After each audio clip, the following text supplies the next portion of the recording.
मैं अलीगढ़ से तारिक मुर्तज़ा भारती आपके पास लॉकडाउन 2020 सीरीज़ का पार्ट 28D 2C लेकर के हाज़िर हुआ हूँ, जिसमें हम और आप अष्टांग योग यानी योग के 8 उसूलों में से आज बाकी के बचे हुए 6 उसूलों पर डिस्कशन करेंगे।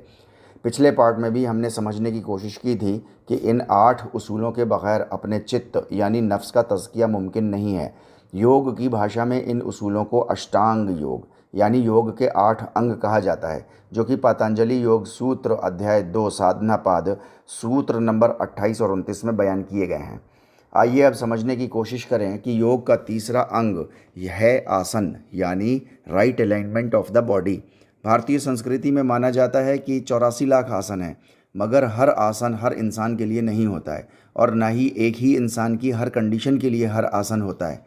आसन के ज़रिए हम अपनी बॉडी को फिट एंड फाइन रखते हैं ताकि हम अपनी ज़िंदगी में और ज़्यादा डिसिप्लिन्ड यानी तरबियत याफ्ता हो पाएँ। और ये तो हम सबको अच्छे से मालूम ही है कि जो जितना सेहतमंद होगा वो अल्लाह सुब्हानो ताला की उतनी ही ज़्यादा इबादत कर पाएगा और ज़्यादा देर तक अल्लाह सुब्हानो ताला की सिफ़ात पर मेडिटेट भी कर पाएगा। हम जो कि अपने जिस्म से कोई अलग ज़ात हैं, फिर दोहरा दूं, हम जो कि अपने जिस्म से कोई अलग ज़ात हैं, अपने जिस्म यानी बॉडी पर ही सवार होकर इस दुनिया में वक्त गुजारते हैं और जब हमारा वक्त पूरा हो जाता है तो हम यानी हमारी ज़ात अपना ये शरीर छोड़कर चली जाती है।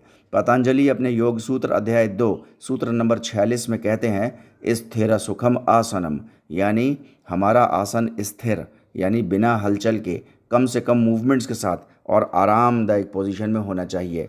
सूत्र नंबर 47 में पतंजलि महाराज कहते हैं प्रयत्न शैथिल्य अनंत समापत्तिभ्याम यानी आसन के दौरान हमारा जिस्म बिना किसी तनाव यानी टेंशन के आराम के साथ रिलैक्सिंग मोड में होना चाहिए ताकि हम ज़्यादा से ज़्यादा ला मुतनाही ज़ात यानी अल्लाह सुब्हानो ताला पर अपना ध्यान लगा पाएँ और उसकी आयत पर गौर व फिक्र कर पाएँ। इस ज़िम्न में रसूलुल्लाह सल्लल्लाहु अलैहि वसल्लम की एक हदीस मुबारका भी है जो कि बुखारी की हदीस नंबर 6667 में दर्ज है, जिसकी रिवायत में आता है कि एक शख्स मस्जिद नबवी में दाखिल हुआ तो उसने देखा कि रसूलुल्लाह सल्लल्लाहु अलैहि वसल्लम मस्जिद के एक कोने में तशरीफ़ रखते हैं, तो उसने नमाज के लिए अपनी नीयत बांध ली और जल्दी जल्दी अपनी नमाज़ ख़त्म की। फिर रसूलुल्लाह के पास आया तो रसूलुल्लाह ने उससे कहा कि तुम्हारी नमाज नहीं हुई, दोबारा जाके पढ़ो। तो उस शख्स ने दोबारा पढ़ी। फिर लौटकर रसूलुल्लाह सल्लल्लाहु अलैहि वसल्लम के पास आया, मगर इस बार भी रसूलुल्लाह सल्लल्लाहु अलैहि वसल्लम ने मना कर दिया कि तुम्हारी नमाज नहीं हुई।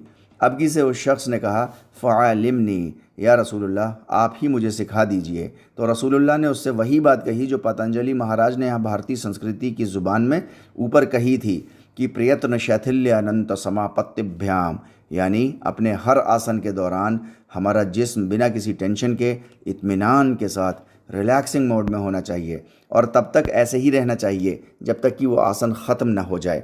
रसूलुल्लाह भी यही कह रहे थे, बस वो अरबी ज़ुबान में कह रहे थे, जिसके कुछ हिस्से मैं आपके सामने पेश करने की कोशिश कर रहा हूँ। रसूलुल्लाह सल्लल्लाहु अलैहि वसल्लम ने इरशाद फरमाया तत्मइन्न राकिआ यानी इत्मीनान के साथ रुकू करो, तत्मइन्न जालिसा इत्मीनान के साथ जलसे में बैठो, तत्मइन्न साजिदा इत्मीनान के साथ सजदे में रहो, सुम्मा फ़अल ज़ालिका फ़ी सलातिका कुल्लिहा और फिर इसी तरह पूरे इत्मीनान के साथ अपनी नमाज को पूरा करो। और यही बात पतंजलि महाराज संस्कृत ज़ुबान में कह रहे थे शैथिल्य शैथिल्य यानी हर आसन पूरे इत्मीनान के साथ ख़त्म करो, हर आसन पूरे इत्मीनान के साथ ख़त्म करो।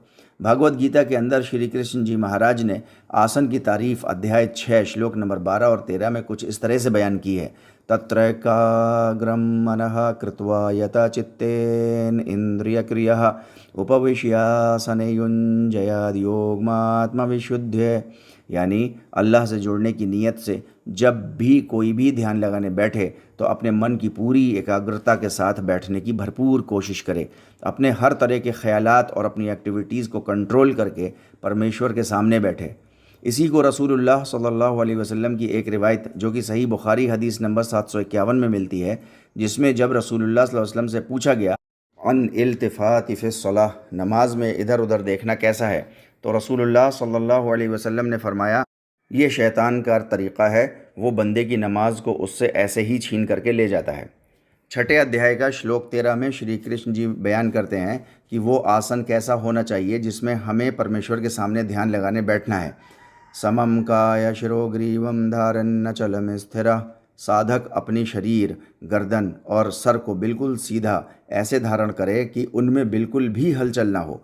संप्रेक्ष नासिकाग्रम स्वम दिशश्च नवलोकयन, और अपनी ही नाक के सबसे अगले हिस्से पर इस तरह से देखे कि उसको किसी और दिशा में कुछ भी दिखाई न दे।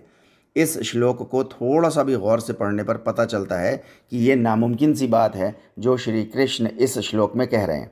क्या कह रहे हैं, फिर से ध्यान से सुनिए।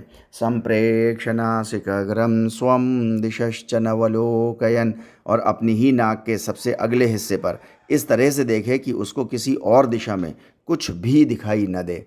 ऐसा कैसे मुमकिन है कि हमारी आंखें खुली भी रहें और किसी दिशा में देखें भी नहीं। हमें आपको मालूम है कि अगर हमारी आंखें खुली हुई हैं तो वो 120 डिग्री पर देखती हैं, यानी आंख खुली होने पर हर इंसान को अपने सामने की हर चीज़ नज़र आती है। आप अपने दोनों हाथों को अपने साइड में कंधे के लेवल तक उठाइए और आपके उठे हाथों के सामने जिधर आपका चेहरा है वो पूरा हिस्सा आपकी फोकल फील्ड है। ये अराउंड 120 डिग्री का होता है। इस फोकल फील्ड में कोई भी चीज़ दाखिल होगी तो ला मुहाला वो हमारी नज़रों में दिखाई देगी। हाँ, ये और बात है कि हम उस चीज़ को शायद पहचान ना पाएँ। पहचानने के लिए हमें अपनी नज़रें उस आने वाली चीज़ पर टिकानी होंगी जिसे फोकल पॉइंट कहते हैं। ये फोकल पॉइंट हमेशा फोकल फील्ड के अंदर ही होता है, यानी कि हमारी आँखें 120 डिग्री के फोकल फील्ड में देखती हैं। मगर हैरत तो इस बात की है कि श्री कृष्ण कह रहे हैं संप्रेक्ष नासिकाग्रम स्वम दिशश्च नवलोकयन, और अपनी ही नाक के सबसे अगले हिस्से पर इस तरह से देखते रहना कि उसको किसी और दिशा में कुछ भी दिखाई न दे। अब अगर आँख नाक के अग्रभाग पर देखेगी जो कि फोकल फील्ड के अंदर है तो हमारी आँख 120 डिग्री तक देखती है।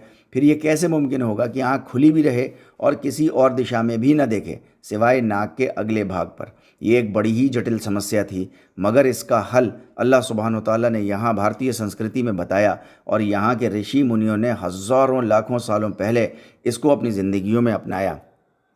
ऐसा मुमकिन है कि आँख भी खुली रहे, नाक के अगले हिस्से पर देखती भी रहे और किसी और डायरेक्शन में भी ना देखे। यहाँ भारतीय संस्कृति में एक आसन है जिसका नाम है साष्टांग आसन। ये सिर्फ और सिर्फ उसी आसन से मुमकिन है। साष्टांग आसन 3 लफ्ज़ों से मिलकर बना है। एक सह मतलब साथ, दूसरा अष्ट मतलब 8 और तीसरा अंग मतलब बॉडी के हिस्से। यानी ऐसा आसन जिसमें हमारी बॉडी के 8 हिस्से ज़मीन पर लगे हों। इस आसन में नाक और माथा ज़मीन पर लगाकर अपनी हथेलियों को आँखों के चारों तरफ लगाकर बंद कर दिया जाता है, जिससे आँख खुली रहती है, नाक के अगले हिस्से पर देखती भी रहती है और हथेलियाँ लगी होने की वजह से किसी और दिशा में देख भी नहीं पाती हैं। इस आसन को अरबी ज़ुबान में सजदा कहते हैं, जिसमें 2 पैर, 2 घुटने, 2 हथेली, 1 नाक और 1 माथा, ये 8 बदन के हिस्से ज़मीन पर टच होते हैं, तो इसे साष्टांग आसन कहा जाता है, सजदा कहते हैं। सजदा यहाँ भारतीय संस्कृति की नामालूम वक्त से धरोहर है, जो वक्त के साथ साथ हम हिंदुस्तान में इसे भूल गए हैं। आज भी हिंदुस्तान के कई प्राचीन मंदिरों में ये साष्टांग आसन यानी सजदे की प्रथा मौजूद है। सिखों के यहाँ भी मौजूद है, बौद्धों के यहाँ भी मौजूद है। अल्लाह के सामने अपनी नाक और माथा टिकाकर उस ज़ात पर ध्यान लगाना, उसके नाम का जाप करना, उसकी नेमतें याद करना और दिल और ज़ुबान से शुक्र अदा करना। हर बनाने वाली चीज़ को देखकर उसका बनाने वाला याद आता है। अपनी नाक पर देखकर अपने बनाने वाले को याद करना ही योग कहलाता है। अल्लाह के सामने साष्टांग आसन में अपना माथा ज़मीन पर टेक देना मतलब अपना सब कुछ उसके सामने समर्पित कर देना। और अगर ना किया समर्पित तो अल्लाह सुब्हानो तआला ने सूरह अलक़ आयत नंबर 15 में बताया, कल्ला लइन लम यंतही लनस्फ़अम बिन्नासिया, अगर ये नहीं मानेगा तो हम ज़रूर इसे इसके फोरलॉक यानी इसके माथे से इसको पकड़ेंगे। फिर अगली आयत नंबर 16 में कहा, नासियतिन काज़िबतिन खातिया, झूठ बोलने वाला, गुनहगार, फोरलॉक यानी माथा।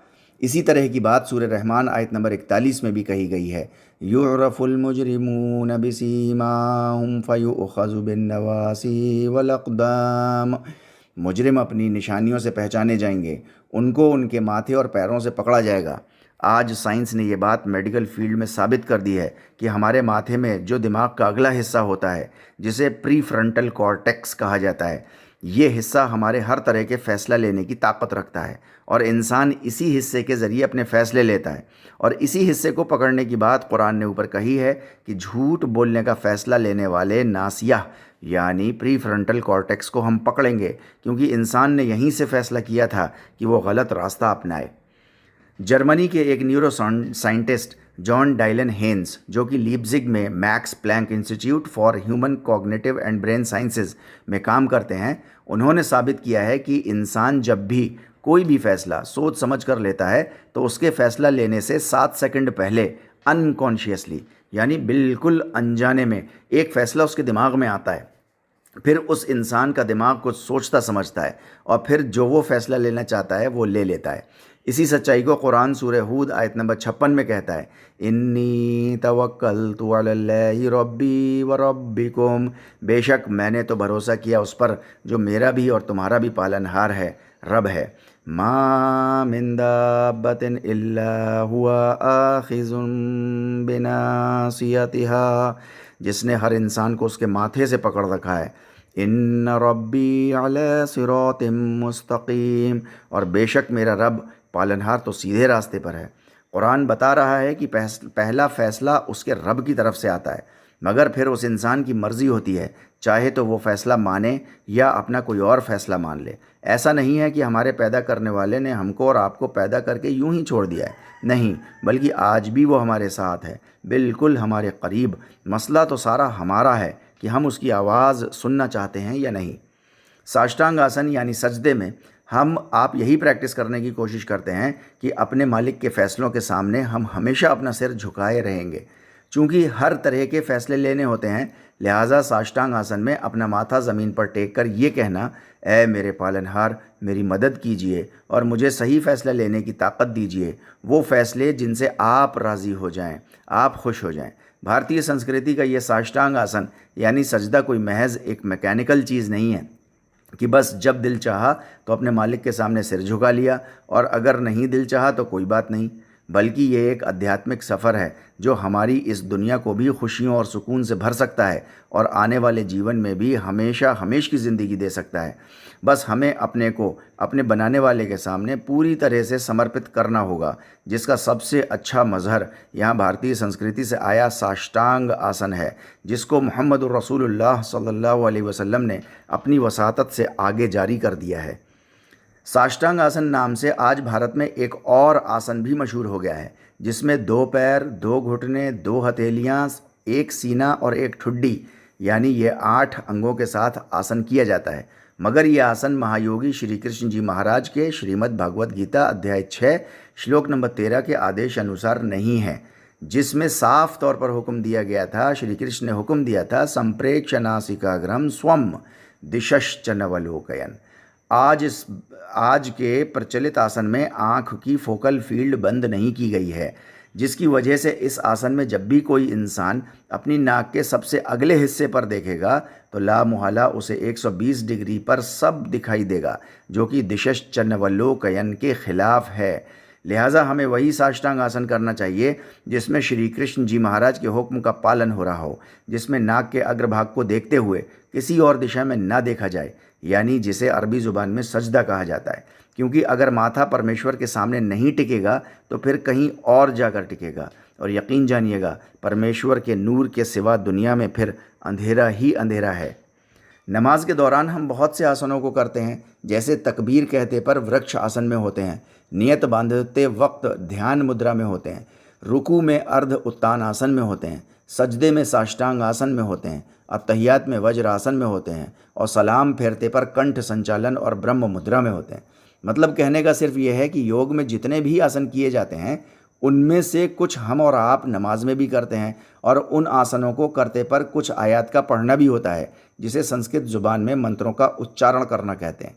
आसन हमारी जिस्मानी सेहत के लिए और आयत की तिलावत हमारे तज़किया नफ्स और अल्लाह सुब्हानो तआला की आयत पर गौर व तदब्बुर करने के लिए होता है। योग का चौथा अंग उसूल है प्राणायाम यानी रेगुलेशन ऑफ ब्रीथ, यानी अपनी सांसों को काबू में रखना। पतंजलि महाराज दूसरे अध्याय सूत्र नंबर 49 में कहते हैं कि तस्मिन् सति श्वास प्रश्वासयोर्गतिविच्छेदः प्राणायामः। पहले आसन पर कंट्रोल हो जाना चाहिए, उसके बाद ही हमें प्राणायाम यानी सांसों पर काबू पाने की प्रैक्टिस शुरू करनी चाहिए, ताकि हम ज़्यादा अच्छे से बिना थके सांसों पर काबू करने की प्रैक्टिस कर सकें। योग का पांचवां अंग है प्रत्याहार यानी विड्रॉल ऑफ द सेंसेस, यानी अपने पांचों सेंसेस को अलहदा रखना, मतलब कंट्रोल में रखना। पतंजलि दूसरे अध्याय सूत्र नंबर 54 में कहते हैं, स्व विषय संप्रयोगे चित्तस्य स्वरूप अनुकरः इव इंद्रियाणाम प्रत्याहारः, यानी इस तरह से अपने सेंस ऑर्गन्स को, जिनकी मदद से हम दुनिया की हर चीज़ को समझने की कोशिश करते हैं, कंट्रोल में रखते हैं। इसी को प्रत्याहार कहा जाता है। सूत्र नंबर 55 में पतंजलि महाराज कहते हैं, ततः परमावश्यत इंद्रियाणाम, यानी इस तरह से इंद्रियों यानी सेंस ऑर्गन्स को मौके पर से हटा लेना अति आवश्यक है, निहायत ही ज़रूरी हो जाता है। प्रत्याहार को हम एक मिसाल से बहुत अच्छे से समझ सकते हैं कि जिस तरह से कछुआ अपने चारों तरफ जैसे ही खतरा भांपता है, वैसे ही वो अपने तमाम सेंसेस अपने कवच के अंदर वापस कर लेता है। ठीक इसी तरह से पर एक परमेश्वर पर आस्था रखने वाले और उसको चाहने वाले को जैसे ही अपने परवरदिगार की किसी भी हुक्म की नाफरमानी का ख़तरा नज़र आता है, तो वो भी फ़ौरन अल्लाह के कवच में शरण ले लेता है और अपने को तमाम सेंस ऑर्गन्स के साथ उस मौके से बिना देरी के हटा लेता है। इसी को कुरान ने सूरह नूर आयत नंबर 21 में खुतवात शैतान कहा है और हुक्म दिया है कि या अय्युहल्लज़ीना आमनू ला तत्तबिउ खुतवात शैतान, ए ईमान वालों, शैतान के कदमों पर ना चलो, यानी जैसे ही ख़तरा लगे फ़ौरन शैतान का रास्ता छोड़ दो। और शैतान का रास्ता कहाँ से होता हुआ जाता है? वो हमारे तमाम सेंस ऑर्गन्स ही हैं जिनसे वो हमारे ऊपर हमलावर होता है। इसी खुतवात शैतान को छोड़ने को योग की ज़ुबान में प्रत्याहार कहते हैं। योग का छठा, सातवां और आठवां अंग है धारणा, ध्यान और समाधि। Patanjali groups the last 3 limbs under the term संयम। ये जो लास्ट के 3 टर्म्स हैं, ये 3 उसूल हैं, धारणा यानी कंसंट्रेशन, ध्यान यानी मेडिटेशन और समाधि यानी फ्री फ्रॉम ऑल अटेंशंस, ये संयम के अंडर में आते हैं, जिसे अरबी ज़ुबान में सब्र कहते हैं। जहाँ हमारी बॉडी, सांसें, सोच, समझ, अक़ल, हमारा नफ्स पूरे क़ल्ब सलीम के साथ एक पॉइंट पर जमा हो जाता है और अल्लाह सुब्हानो ताला के हुक्मों के सामने सर तस्लीम खम कर देता है। और इस तरह ऐसा इंसान अपने रब, अपने पालनहार का दामन किसी हाल में नहीं छोड़ता और उसको अल्लाह की मदद हर हाल में आ कर के रहती है। धारणा यानी कंट्रोल्ड माइंड, जो कि प्रत्याहार की प्रैक्टिस यानी खुतवात शैतान को छोड़कर की थी, वो प्रैक्टिस हमें इस काबिल बना देती है कि हम फिर लग कर एक पॉइंट पर ही अपना पूरा कंसंट्रेशन लगा पाते हैं। पतंजलि योग सूत्र अध्याय नंबर 3 सूत्र नंबर 1 में कहते हैं, देशबंधः चित्तस्य धारणा, यकसुई के साथ अपना मन एक जगह लगाना ही धारणा है। सातवां अंग यानी उसूल है ध्यान, मेडिटेशन। जब धारणा यानी वो यकसुई जब लंबे वक्त के लिए बिना किसी डिस्टर्बेंस के होने लगती है, तो उसे ध्यान कहते हैं। जब इंसान ध्यान की कैफियत में चला जाता है, तो उसे अपने कामों के नताइज के बजाय अल्लाह की रज़ा मतलूब हो जाती है। पतंजलि अध्याय 3 सूत्र नंबर 2 में कहते हैं, तत्र प्रत्ययेकतानता ध्यानमः, बार बार का लंबे समय के लिए एक ही बिंदु पर पूरे अज़्म के साथ अपने को लगाए रखना ही ध्यान है। आठवां अंग है समाधि, जहाँ इंसान अपना वजूद तक भूल जाता है, यानी वो फ्री फ्रॉम ऑल अटेंशंस हो जाता है। पतंजलि अपने योग सूत्र अध्याय 3 सूत्र 3 में कहते हैं, तद एव अर्थमात्रा निर्भासाम स्वरूप शून्यम एव समाधि। जिस बिंदु यानी पॉइंट पर इंसान अपने को जम कर देता है, अपने को खो देता है और अपने माहौलियात से हर तरह से कट जाता है और सिर्फ उसी एक नुक्ते पर इस तरह से जम जाता है कि अपने वजूद तक की भी उसे फ़िक्र नहीं रहती, बस ऐसे एक नुक्ते पर जम जाने को समाधि कहते हैं। वो एक नुक्ता या बिंदु क्या है, उसे महर्षि पतंजलि ने अध्याय 2 सूत्र नंबर 45 में बताया है, समाधि सिद्धिरीश्वर प्रणिधात। ईश्वर के सामने अपना सब कुछ कुर्बान कर देना ही समाधि है। कौन भूल सकता है हज़रत अली रज़ियल्लाहु ताला अन्हु का वो वाक़या जिसमें उनको एक जंग में पैर में तीर लग गया था और शदीद दर्द की वजह से उस तीर का निकालना मुमकिन नहीं हो पा रहा था। तो लोगों ने हज़रत हसन रज़ियल्लाहु ताला अन्हु से, जो कि उनके बेटे थे, से मशवरा किया। तो उन्होंने कहा कि अब्बा हुजूर को नमाज में जाने दो, उसके बाद हम आसानी से उनका तीर निकाल सकते हैं। और ऐसा ही हुआ। जब नमाज की हालत में उनका तीर निकाला गया तो उन्हें खबर तक ना हुई। समाधि की कंडीशन ऐसी ही होती है जहां इंसान अपना माहौल, अपना वजूद तक भूल जाता है और सिर्फ़ उसे एक ही नुक्ता याद रह जाता है कि वो किसके सामने हाज़िरी दे रहा है। हज़रत अली करमल्लाहु वजहू को सिर्फ़ अल्लाह सुब्हानो ताला की ज़ात याद रह गई और अपनी तकलीफ़ और वजूद याद न रहा। देखा आपने कि योग की असलियत क्या है और हम मुसलमानों को क्या क्या इसके बारे में सिखा दिया गया है। योग की कोई भी एक भी चीज़ ऐसी नहीं है जिससे अल्लाह की रज़ा ना हासिल होती हो और इंसानियत ऊपर ना उठती हो। योग का सारा ज़ोर ही इस बात पर है कि कैसे अपनी ज़ात का तज़किया कर लिया जाए और कैसे अल्लाह की नज़र में ऊपर उठा जाए। इस लेक्चर को कई बार ध्यान से सुन लीजिएगा। Lectures cross check, references cross check कर लीजिएगा। योग ऐसा कोई झूठा तरीक़ा अपनाने को नहीं कहता जिससे इंसानियत सच्चाई से दूर हो जाए। योग के जितने भी उसूल हैं उनको जो ग्रुप चाहे जब चाहे चेक कर ले और देख ले कि तमाम इंसानियत की फ़लाह अल्लाह सुब्हानो ताला ने इन्हीं उसूलों में रखी है या नहीं। यहाँ भारतीय संस्कृति में कभी यहाँ के लोग योग के उसूलों पर अपनी पूरी ज़िंदगी चलाते होंगे तो वो विश्व गुरु के स्टेट पर फायज़ होते होंगे, लेकिन उन उसूलों को छोड़ने के बाद से यहाँ भारत के अंदर ज़वाल आना शुरू हो गया और इस लेवल तक यहाँ नीचे गिर गए कि अगर आज कोई इंग्लिश में या अरबी में यही बातें कह दे तो समझ में नहीं आती। दिल में बस यही ख्याल आता है कि कैसे हमारी चीज़ कहीं और दे दी गई। याद रखिए, अल्लाह का दीन किसी की मिल्कियत नहीं है, कोई उसका मालिक नहीं है, वो सरासर अल्लाह सुब्हानो ताला की मर्ज़ी है। जब तक कोई कौम अल्लाह के दिए उसूलों पर अपनी ज़िंदगी गुजारेगी तब तक अल्लाह सुब्हानो ताला उसे दुनिया में इज़्ज़त से रखेंगे।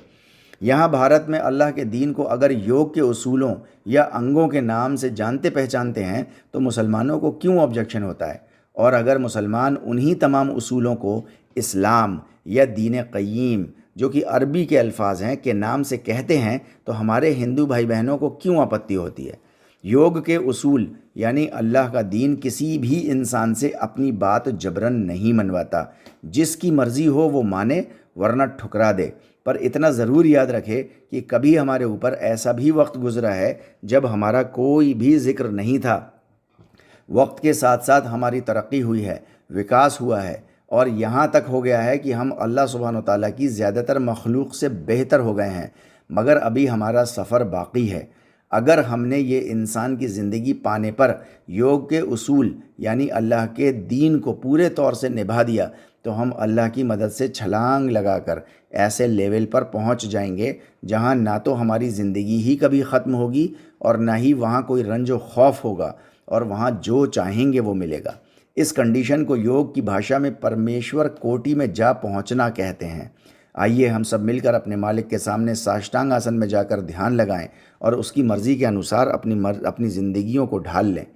लेकिन अगर कहीं हम और आप इस दुर्लभ जीवन को हासिल करने के बाद भी अगर उन उसूलों पर ना चल सके जिन पर हमारे आपके बनाने वाले ने बनाकर भेजा है, जिनको हम आप भारतीय संस्कृति में अष्टांग योग यानी योग के 8 उसूल कहते हैं या अरबी ज़ुबान में उन्हें फ़ितरतुल्लाह कहते हैं, हमारे आपके नाकामयाब होने पर हमें सिर्फ अफसोस ही अफसोस होगा और पछतावा ही पछतावा हाथ आएगा, जिसको कुरान ने सूरह नबा आयत नंबर 40 में बताया है। इन्ना अंज़रनाकुम अज़ाबन क़रीबा, बेशक उस करीब के दिन के अज़ाब से हमने चेता दिया था, वार्न कर दिया था। यौम यंज़ुरुल मरउ मा क़द्दमत यदाहु, जिस दिन हर इंसान देख लेगा कि उसने क्या क्या कर्म यानी क्या क्या अमल वो करके अपने लिए आगे भेजे हैं उसने। वयक़ूलुल काफ़िरु या लैतनी कुन्तु तुराबा, और उस दिन जो कोई भी हमारे उसूलों को ठुकरा कर आएगा तो वो बस यही कहेगा कि काश मैं मिट्टी ही रह जाता।